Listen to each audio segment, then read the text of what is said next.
What's up, y'all? Welcome to On Foot. My name is Wilk, and my sister just brought this to my attention, so I figured we'd talk about it.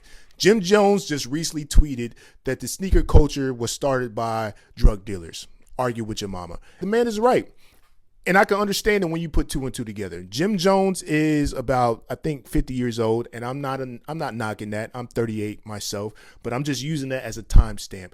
Jim Jones was on the ground level of when drug dealers became rappers. On top of that, he's from New York City, where everyone around the world at that moment in time came into New York City to get their style. They took that style, again, from drug dealers and spread it across the world. Yeah, I mean, 1 + 1 = 2. I get it. One thing I will say, though, I don't think I was actually influenced by drug dealers. I do love sneakers. I ain't really have drug dealers in my life like that. I had a silver spoon in my mouth, and I say that proudly because at no point would I ever diminish the effort that my parents did for me in my life. I'm not from that type of life. I won't bout that. As a matter of fact, I was called a weirdo or Oreo because, you know, if you're black and you speak well, you got to be white. You know, that's just a thing. But my parents didn't buy me Jordans as a kid. They just didn't see it as financially responsible to buy a $100+ shoe for a kid that didn't even play basketball. Oh, and since we're talking about it, not every 6'2" black guy plays basketball. All right. Since my parents didn't buy me Jordans, I wasn't influenced by the same thing everyone else was influenced by. I did want to stunt, but I had to find my own particular way to do it. And I'm going to be honest with you. I think that's where the entire world is going. Gone are the days where basketball shoes were it. I don't think these sneaker or shoe manufacturers are hurting because of poor sales of basketball models.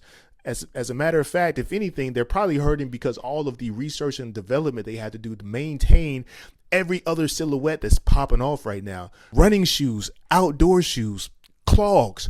I would put money that clogs are outselling any basketball shoe out there. Crocs are considered clogs, just so you know. Jim Jones also mentions that weirdos with sneaker shows and conduct sneaker reviews weren't around for the original releases, and they only buy Jordan retros. I mean, yeah, that's kind of factual because not everyone was born in the 80s or the 70s, or at least were cognitive enough to buy shoes from the late 90s, early 2000s. Like, what are we even talking about at this moment in time? Of course, that's called time. And that is why I'll always say, be who you are, wear what you like, and do what you want. Someone's always going to have an opinion, and you got to respect it.